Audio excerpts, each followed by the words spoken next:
السلام علیکم مفتی صاحب، کیا ہم عائشہ کی بخشش کے لیے اللہ سے دعا کر سکتے ہیں؟ وعلیکم السلام۔ دیکھیے، بہت ہی اہم سوال ہے کہ عائشہ کے بارے میں سارے لوگ ہی جانتے ہیں کہ اس نے خودکشی کی اور پانی میں ڈوب کر جان دے دی، تو کیا ہم اس کے لیے اللہ سے بخشش کی دعا مانگ سکتے ہیں کہ اللہ اس کی بخشش فرما دے یا اس کو معاف فرما دے؟ چونکہ اس نے کسی بھی طرح سے خودکشی کی، بہت زیادہ مصیبتوں کے پہاڑ اس کے اوپر توڑے گئے، اس نے ان کو برداشت کیا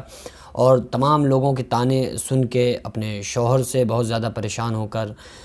اس نے جو خودکشی کی ہے، تو یہ تو بات صحیح ہے کہ اس کے اوپر بہت زیادہ ظلم و ستم کیے گئے، لیکن اللہ تبارک و تعالیٰ نے قرآن مقدس میں فرمایا ان اللہ مع الصابرین، اللہ تعالیٰ صبر کرنے والوں کے ساتھ ہے۔ اور دوسری بات یہ ہے کہ جب کوئی بھی بندہ خودکشی کرتا ہے تو یہ اب چونکہ انسان کی جان پہ اس کا حق ہے، اس کے اوپر یہ حق ہے کہ اگر کوئی انسان اپنے آپ کو بھوکا رکھتا ہے تو قیامت کے دن اس سے یہ بھی سوال کیا جائے گا کہ تم نے اپنے آپ کو بھوکا کیوں رکھا، کیونکہ تمہارا پیٹ پر بھی تمہارا حق ہے، تمہارے ہاتھوں پر تمہارا حق ہے، تمہاری جان پر تمہارا حق ہے۔ تو اس لیے چونکہ جان کا حق ہوتا ہے تو اللہ تبارک و تعالیٰ نے یہ جان، زندگی اور جو عطا فرمائی ہے، تو اس کو اس طریقے سے ہم ضائع نہیں کر سکتے۔ لیکن اگر کسی انسان نے خودکشی کی تو اگر کوئی انسان اس کے لیے دعا مغفرت کرنا چاہے، اللہ سے معافی مانگنا چاہے، تو اس کے لیے کر سکتا ہے کہ اللہ تبارک و تعالیٰ اس کی بخشش فرما، اس کی معافی فرما۔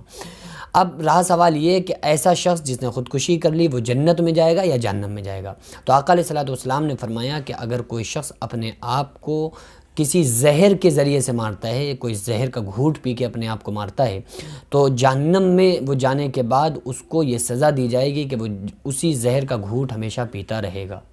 اگر کسی انسان نے پھانسی لگا کر اپنی جان دی تو اس کو قیامت کے بعد جب وہ جہنم میں وہ شخص ڈالا جائے گا تو وہ ہمیشہ پھر وہ پھانسی والا جو ٹیسٹ اور وہ جو درد تھا وہ اس کو ملتا رہے گا۔ اگر کسی شخص نے اونچے سے کود کر جان دی ہے، پانی میں ڈوب کر جان دی ہے، تو پھر وہ جہنم میں ایک ایسی کھنتی ہوگی، ایک ایسی اونچی، اس کی سزا یہ ہوگی کہ اونچے سے وہ اب کود کے اپنے آپ کو ہلاک کرتا رہے گا اور اپنے آپ کو بہت ہی زیادہ تکلیف پہنچاتا رہے گا۔ تو یہ تو اللہ تبارک و تعالیٰ نے سزائیں رکھی ہیں۔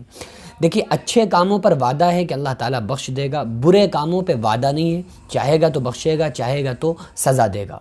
اب کسی بندی نے صبر کیا بہت زیادہ اپنی زندگی میں، اور اس کے بعد وہ بہت زیادہ پھر جب صبر برداشت سے باہر ہوا تو اس نے اپنی جان دے دی، تو یہ جو گناہ ہے، یہ اس نے غلط کیا، اس کو نہیں کرنا چاہیے تھا۔ صبر و ضبط کا دامن تھامے رہنا چاہیے تھا اور بہت ہی اچھی طریقے سے اللہ تبارک و تعالیٰ سے مدد مانگنی چاہیے تھی، اور جب کوئی بھی چارہ نہیں چل رہا تھا تو ایسا پھر بھی نہیں کرنا چاہیے تھا۔ کیونکہ اس سے ہوتا کیا ہے کہ پھر اور لوگوں کی ذہن بھی ادھر ہی جاتا ہے کہ بھئی یہ تو بڑا اچھا راستہ ہے، اور لوگ یہ سمجھتے ہیں کہ شاید ہم خودکشی کر لیں گے، سوسائڈ کر لیں گے تو ہم ان تکلیفوں سے بچ جائیں گے۔ یعنی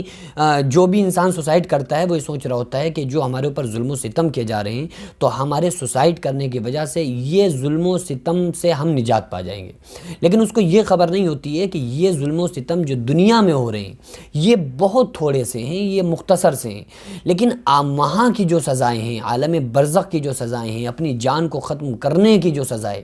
وہ بہت خطرناک سزائیں ہیں۔ تو دنیا کی سزائیں، دنیا کا ظلم و ستم تو کچھ بھی نہیں۔ اسلام نے، شریعت نے آپ کو اتنی خوبصورت زندگی دی کہ اگر آپ کا شوہر آپ کے اوپر ظلم و زبردستی کرتا ہے تو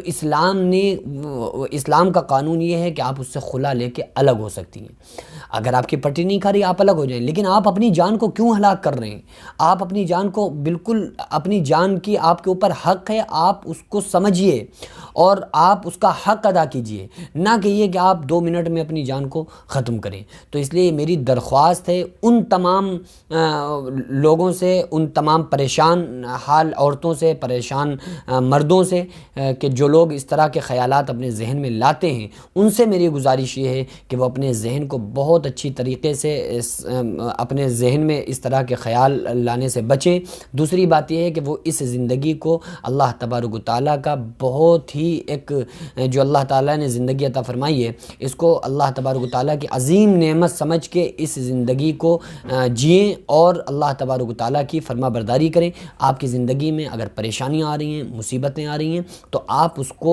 گھر والوں سے شیئر کریں، آپ ان کو اپنے دوستوں سے شیئر کریں، عزیز و اقارب سے شیئر کریں، لیکن ایسا قدم ہرگز نہ اٹھائیں، ہرگز نہ اٹھائیں، کیونکہ دنیا میں جتنی بھی پریشانیاں آ رہی ہیں، یہ پریشانیاں آخرت کی پریشانیوں کے مقابلے بہت تھوڑی سی ہیں۔ تو دعا کریں اللہ تبارک و تعالیٰ سے کہ اللہ تبارک و تعالیٰ ان تمام لوگوں کو جن لوگوں نے اس طرح سے سوسائڈ کی ہے اور اس طرح سے دنیا سے گئے ہیں، اللہ تبارک و تعالیٰ ان کی بخشش فرمائے۔ اور عائشہ کے لیے بھی ہم سارے لوگ دعا گو ہیں کہ اللہ تبارک و تعالیٰ اس صبر کے بدلے جو اس نے اس زندگی میں صبر کیا تھا، اللہ تبارک و تعالیٰ اس کو اس صبر کا اللہ تعالیٰ صلہ عطا فرمائے اور اس کی تمام پریشانیوں کو دور فرمائے، اور اس کو اس دنیا میں جو اس نے صبر کیا اس صبر کا اللہ تعالیٰ صلہ عطا فرمائے۔